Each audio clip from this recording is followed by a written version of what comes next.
Hello world, fuck it, bro. Welcome to my channel. So today we're going to be talking about developing land for corporate tenants.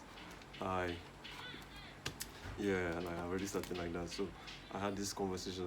Like the first one was actually January 1st with one of my partners. So someone I'm supplying this, and I have to supply him this after this. He develops land in Nashville. I don't want to mention his name. That's out of respect for him because he didn't give me permission. I'll make these videos over and over again. I see that on so many YouTube channels. And the second one was from actually like a corporate tenant. So I'm actually mixing two different people's philosophies now for this video. So you guys are getting like real bomb. So the first guy actually told me like the first land developer. I think he develops land. I don't know where it's corporate tenants or not, but like his own. I'm not really going so specific. I'm meant to send him like a couple of properties and then from what he actually uses the lands for. I don't know, okay, this is what he uses, this is what he develops lands for. So the first guy was like, stay away from, okay, let's call him Jeff. Jeff was like, stay away from difficult entitlement issues, like unless they are already entitled. So that sentence was just like, it's about risk compression. And in real estate development, there are two main phases of value creation. The first one is entitlement risks, and the second one is execution risks. I just learned down from ChatGPT, like convincing the government to allow. Wait. First of all, what is entitlement? Entitlement. What are entitlement issues? In real estate, entitlements are like the legal approvals and permits from the government. Like the Ministry of Physical Planning or state agencies. That allow you to develop a specific type of building on a piece of land. So before you actually develop a kind of building on the land, you have to actually find out if you are even permitted by the government to build that kind of building at that particular location. I hope you guys are not too dumb to because me, I'm learning all these things. So Jeff was actually just saying, don't buy land that doesn't have its papers yet. If the land needs rezoning or special permission that will take months or years, of running around and lobbying around, avoid it completely. Like only touch the land that if the government has already signed off on the developmental rights. That's rule number one. Rule number one is simple. Just stay away from difficult entitlement issues. Like anyone that has any land we get wild, like just stay away from them. The government never actually agree. So he also explicitly mentioned public builders wanting lots of their books. So who are these public builders? Like these are like large, often stock market listed construction or development companies. Like these are big companies, like big property developers, institutional property developers. So like when you say like off their books, he was talking about like these companies are currently trying to sell off their inventory, their land, their lots quickly. So this usually happens like when a company needs fast cash, or wants to like show less debt to their investors. Show less debt to their shareholders. Like they may have like 200 hectares. They may have 200 plus of land, and they only need to use 80. So the 120 they can sell it off. Like it's just they have what that kind of stuff here. So for me now, this means there's an opportunity to buy clean land from professional sellers who are in a hurry to sell a deal, and for them to actually be selling that deal, that means they've already gotten it entitled. So public holders are like public builders are one of the best people to buy lands from. Not just buying randomly in any village, that kind of thing. Like you don't just wake up, go and buy land in any village. You don't because the land is cheap there. No. We are thinking like developers here. Yeah, like so I'm learning like, bro, I was like, yeah, this is how you should do this shit. Like, that was what I mean. I was like, yeah, these guys are smart. So basically, entitlements actually involve, like if you find a cheap land, let's say if you find a cheap land that is zoned residential and try to convert it to commercial, if you are successful, the value can jump from like 3 to 5x, sometimes 10x. If you change the land, like change the zoning, this land was like supposed to be a residential area, they now change it and convert it, like change the zoning and agree for the government to actually make it commercial. The value of that land can like 3x to 5x to 10x overnight, like just because you change, like you get what I'm trying to say. Yeah, so entitlements involve zoning changes, planning approvals, environmental reviews, traffic impact studies, utility approvals, political negotiations. In Nigeria, somewhere like in Nigeria, that one, it adds another layer. Like local government approvals, state ministry approvals, community negotiations, informal payments, up and down, guy. Money lay issues, that is Lagos. So it can take like 2 to 5 years sometimes. And corporate tenants cannot wait 2 to 5 years. These niggas want, they cannot wait 2 to 5 years. So Jeff's rule is brutally simple. Don't gamble. Do not gamble on approvals. Only buy land that already has approval in it, So it removes the single biggest variable in development. Instead of asking, will the government approve this? You're asking, how fast can I build? That kind of thing. So that's one shift like that just changes the entire business model. So, I'm talking about like the public builders wanting this lot of their books. It's like that line basically was actually talking about finding motivated sellers. Like in finance now, large companies periodically sell assets to like reduce their debt, instead to like improve their balance sheets, free up capital, show better financial ratios to their shareholders, reduce the debt. Actually, that was the first one. That one's still about reducing the debt because everybody's trying to reduce debt and have more ownership. So think of it like a big ship now throwing cargo overboard to move faster. So public developers often hold massive land banks. And let me give you an example. Like a developer, I think I mentioned it before already, so I'm not going to say it again. I'm not saying that one again. So they sell parcels now. They have 200 plots, 200 hectares. I don't know how many is it. 200. Yeah, 200 hectares. They need only 80. For like whatever, 80 for their project. The remaining 120 becomes dead capital sitting on their balance sheet. Accountants don't like that one, so they sell parcels of the land. It's not because the land is bad, though, because capital efficiency matters more than holding land. This way they have things to do. That land has to be making money, that kind of stuff. So for me as a developer now, that is gold. Finding lands like that, because you are buying entitled lands. You are buying lands that have been zoned for a particular purpose. And one thing in commercial estate, like one good stuff, like one good thing that differentiates like good developers is that they don't try to argue with every land actually is zoned for a particular purpose. And like the government already says this place now, this is a school area, this side is for housing, student housing, this side is for like multi-family, this side is for like this side is for that. Every land now has different use. So people now, the best developers just come and understand what is this area for, and then build. If this side is for industrial, like Transamadi, build industrial there, find something and build there, like so that kind of stuff. So it's already 7 minutes. So these companies, they already, these big developers, all this they already secured the titles of the land, they already secured zoning, they already negotiated infrastructure, they already solved legal issues. So they've done the painful work. All they want now is liquidity. So instead of buying messy land from a family dispute, I'm meant to be buying clean. You buy clean institutional lands. That's how you that's how you start getting the land first for the corporate tenants. I'm not telling you to go and buy one village, go to the village. I'm telling you how to literally get the right lands for the corporate tenants. Because, the best place is the place where, this land already has value because of the owner. That kind of thing. The owner already had, he's already planning on building a very good project here, something like there's so many reasons. So, before now, when I was when I used to think of buying lands, my mindset used to look like this. You just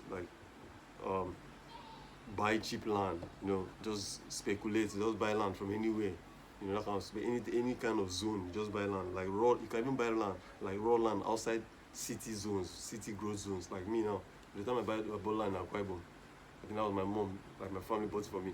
Bro, it was almost outside the city, so it was there was no plan for that kind of land. You just bought land, that kind of thing. So I will buy even distressed family lands. I can buy those kind of stuff. So those were those things. That's what Jeff calls speculator deals.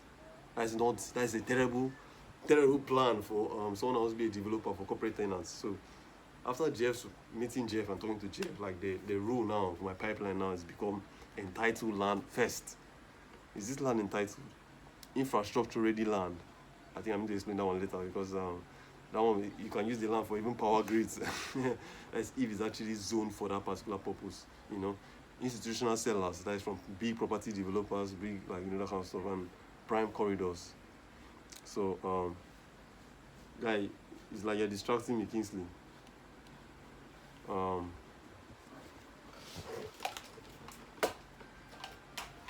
Right, it distracts me. Bless you, will go outside. You spoil my video. Just not say anything. So, shut up, don't say anything. You are no longer a land gambler.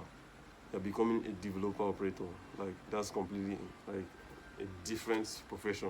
When you stop speculating and then start buying from buying entitled land, infrastructure ready land, institutional sellers, and prime corridor, you become a developer operator. So basically, he actually told me one other story that they are throwing out the fight with the city. And I think that was like when I asked ChatGPT, what is that language about? It was like, stop trying to force projects that the government does not want. I think I mentioned that before. Cities quietly tell developers what they want through zoning.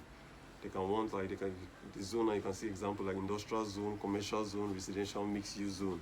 So if you're trying to build something that violates that plan, you spend years fighting regulators. So I think, like I said it before, now the developers who actually survive long term follow one rule: build what the city already wants. That reduces friction completely.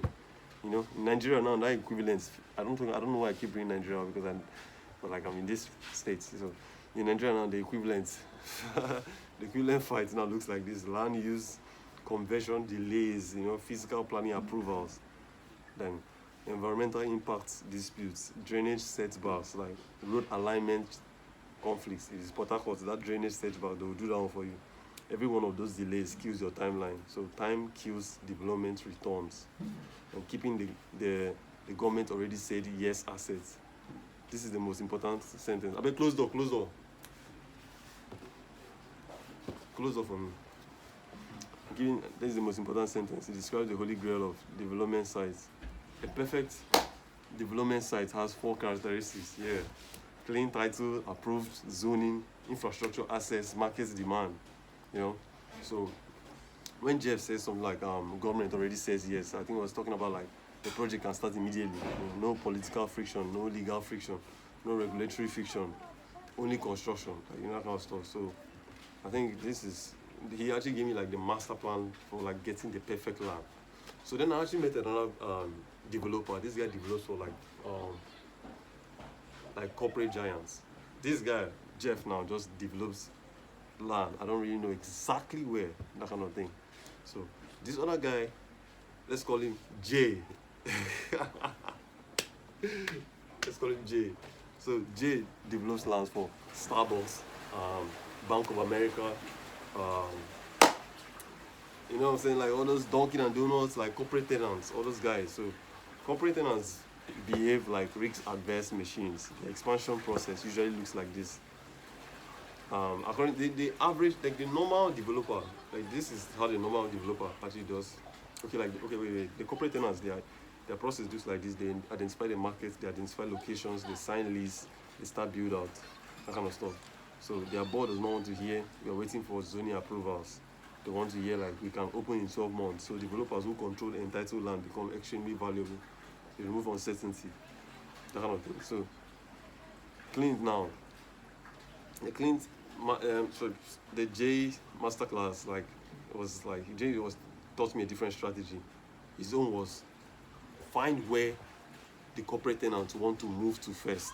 The normal one is acquire fully entitled land, then pre-lease to corporate tenants. Jay told me find where the corporate tenants want to move to first. Then you acquire the land in that area that they're moving to, that kind of stuff. As in, pre-lease the land to the corporate tenants. Then they build like a build to suit property, and then you collect long-term rent, 20 years, 30 years sometimes. Long-term rent from the banks, collect rents from ShopRite, collect rents from all those guys now. So that's how like developers create stabilized assets. They build lands, and then like the land now produces money for them 24/7. They are paying rents. The banks pay rents. They own the building now, but the banks are paying the rent. Banks don't care about the land. They never care. So it's like but let me give you an example. Like in Nigeria now, this strategy is like find land with C of O, commercial zoning. You find land with like a planning approval. You have to have the clean survey. Yeah, no family disputes, no family wala. Anything, if they have family wala, I'm not interested. That one is me. Preferably owned by institutions, banks, developers, government agencies. So avoid land owned by families with multiple claimants. There are too many empty heads. First sons saying too many sons saying they want, like they don't know their father's land. God, I'm not interested. Like sell it to someone else. That kind of stuff. And I know they play with poor people. That one came out. Villages, avoid land owned by villages, guy. Avoid land owned by disputed estates. So all those ones create like infinite is it litigation risks. I need to check what litigation risks first of all. I'll check that one later. So like this strategy is very powerful because the real estate game is not about land. First of all, it's not about land. It's about certainty. The more certainty you remove, the more valuable the project becomes. Banks prefer certainty. Tenants prefer certainty. Investors prefer certainty. So my mindset now is simple: scan for land where uncertainty has already been solved, 100%. So the development risk is like a stack. We have not actually got to the capital side because you actually have to understand where you need to get money and buy this land. So we have been talking about how like the process. Let's assume you already have the capital secured, or you have information on how to get that money. You have like $100 million, like 100, no, wait, 100 million, 100 million naira is like, I don't think you can even build. What can you build with 100 million naira? I don't know. I don't think you can build anything. Like, I don't know what you can build with 100 million naira. Let me check. For like a filling station is like 1.5 billion to like 2 billion or 3 billion. I swear sometimes 3 billion naira. Some filling stations like something like ShopRite, if it's a bank, let's say 500, 300, 500 million naira, you can build a bank and everything. And like they go inside and then pay you like, let's say 150 million a month, a year. Yeah, they pay you 150 million. Wait, that's beside it. I've jumped and gone to the money side. We're talking about the risks, the development risks inside the stack now. There's the land risks, there's the title risks, there's the zoning risks, there's the approval risks, serious one. Construction risks, there's leasing risks. Bad developers stack all these risks together.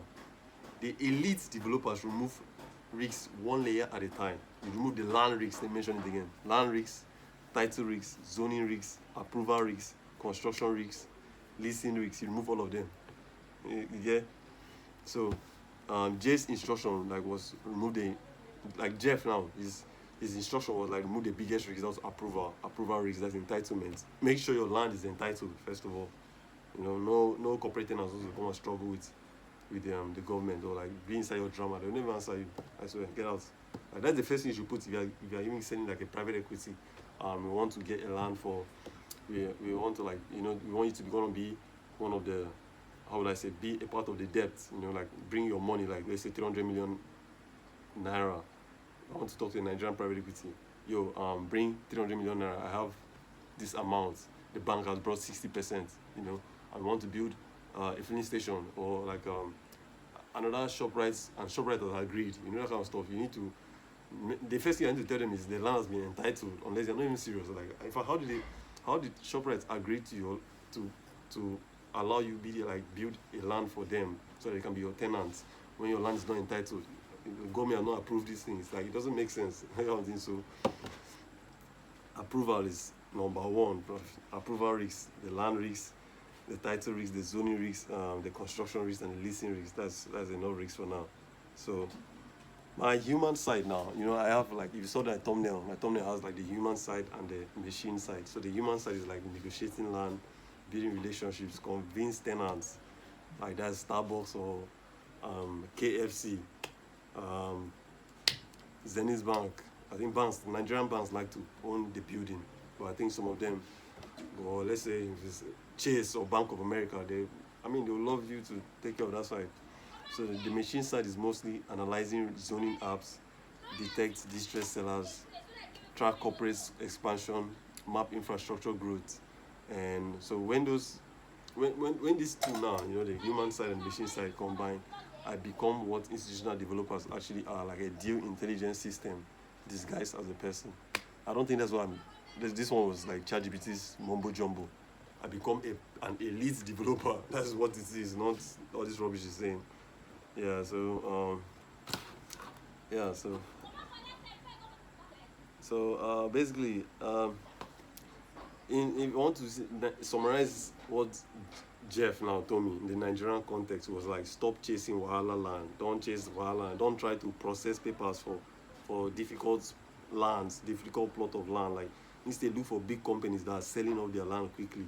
and only buy the ones where the government has already cleared everything. We want fast moves, no long-term headache, no drama. You know what I'm saying? So, um, basically, was like no more in onile drama. You're not fighting for the right to use the land. The government has already stamped the papers.